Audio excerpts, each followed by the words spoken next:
Bonjour à toutes, bonjour à tous, bienvenue sur la chaîne Fujifilm. On est aujourd'hui le 27 janvier, vous avez probablement suivi les différentes annonces qui ont été faites lors du X Summit, des annonces qui touchent tant à la gamme X que GFX et même des mises à jour firmware qui vont arriver sur différents produits.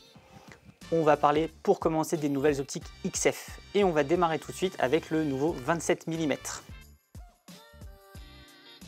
On va commencer par le unboxer. À l'intérieur du 27 mm, on va trouver pour la première fois sur cette petite gamme son petit pare-soleil qui est fourni avec son bouchon qui est compatible avec le pare-soleil, sa petite housse toujours pour le protéger, le petit bon pour la garantie et bien sûr à l'intérieur l'optique bien emballée et vous êtes prêt à partir. Vous voyez deux options pour le bouchon, soit l'option sans le pare-soleil ou alors l'option avec le pare-soleil que nous allons monter tout de suite. Donc rien à faire, juste que le remonter sur le pas de vis. Vous êtes en place et le bouchon qui est fourni compatible lui aussi avec le pas de vis.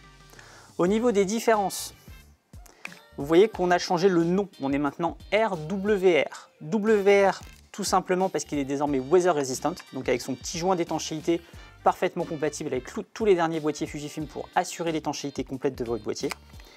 Et le petit R pour la présence de la bague de diaph, qui était une des choses qui manquait sur l'ancienne génération du 27 mm. Donc vous allez retrouver une bague de diaph graduée de 2.8 à 16 avec une position lock sur le A pour ne pas être surpris. Par contre, quelque chose qui n'a pas changé, on est exactement sur la même formule optique. Donc cette formule optique qualitative qui a déjà fait la réputation de l'ancien 27 mm, vous allez retrouver exactement la même, juste avec une construction mise à jour pour une plus grande qualité et une plus grande diversité d'utilisation.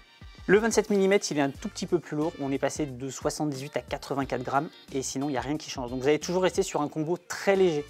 On en reparlera dans une autre vidéo, mais ce nouveau 27 mm, vous allez le retrouver en kit directement avec le nouveau X4 qui lui aussi a été annoncé au X Summit du 27 janvier.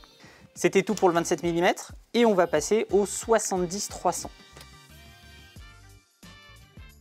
Le 70-300 qui est la nouvelle optique passe-partout téléobjectif pour accompagner votre 16-80. Vous allez avoir 16-80 70-300 avec ce kit de deux objectifs, vous allez quasiment pouvoir tout photographier. Mais d'abord, on ouvre la boîte. Toujours le petit chiffon de protection. Et ensuite, toujours bien emballé, c'est la clé chez Fujifilm. Si c'est pas emballé, c'est pas du neuf. Et son pare-soleil plastique qui bien sûr est fourni avec. Ce 70-300, c'est le complément idéal pour votre 16-80. Vous allez avoir équivalent 24-120 et ensuite 100-450. Vous allez vraiment pouvoir tout faire avec ces deux objectifs. Ce 70-300, 4-5-6. Donc 70-4, 300-5-6. Il va avoir toutes les appellations possibles pour l'objectif R, LM, OIS, WR. On regarde ça en détail tout de suite. Pour le R, bague de diaph infini. Évidemment, on est sur une ouverture variable. On ne pourrait pas avoir une optique graduée fixe comme on l'a par exemple sur le 27 mm.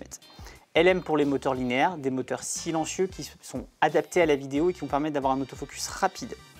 Bien sûr, un limitateur de l'autofocus, est-ce que vous voulez qu'il fonctionne que de 5 mètres à l'infini ou sur l'intégralité de sa plage, c'est-à-dire de 83 cm à l'infini. Vous avez sur l'optique un mode lock pour pouvoir la ranger sans risque d'arracher la monture quand vous allez sortir l'objectif de votre sac. OIS pour la stabilisation, bien sûr, on est sur un petit objectif compact, on va en parler juste après, qui va vous permettre de faire des photos à 450 mm, donc adapté pour tout ce qui va être photographie animalière et sportive, pour pouvoir travailler avec des vitesses hautes comme des vitesses basses grâce à sa stabilisation. Et enfin WR, et oui, aujourd'hui on ne sort plus que des objectifs WR qui vous permettent d'aller barouder partout et de vous servir de votre objectif quelles que soient les conditions. Que vous soyez au brame du cerf, dans une forêt humide ou dans le désert, pas de souci, les petits joints d'étanchéité sont là pour vous aider. Ce 70-300, il a un autre avantage par rapport à son petit frère qui était le 55-200, c'est qu'il va être compatible avec les téléconvertisseurs 1.4 et x2, ce qui va lui donner encore plus de polyvalence. On va aller sur une optique, en rajoutant le A4, on va être sur un 140-600 au détriment d'un diaph. Donc vraiment encore une optique qui va rester lumineuse, même si on rajoute un téléconvertisseur derrière, et qui va accroître sa polyvalence. En parlant de polyvalence et de poids, on est sur une optique qui fait exactement le même poids que le 55-200. Donc c'est pas parce qu'on a allongé la focale qu'on a forcément gagné un embonpoint. On est sur une optique qui reste légère et compacte et qui va vous tenir parfaitement dans votre sac. Je vais vous montrer avec le 16-80. Vous n'avez besoin de rien d'autre pour partir en vacances. Un 16-80 pour faire portrait, paysage et de la street photographie, et le 70-300 dès que vous allez vouloir capturer un détail ou tout simplement prendre de la faune locale ou même de la flore.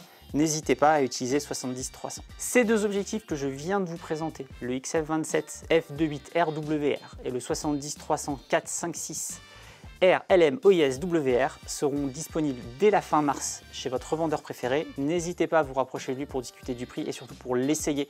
Encore une fois, la photo, ça s'essaye.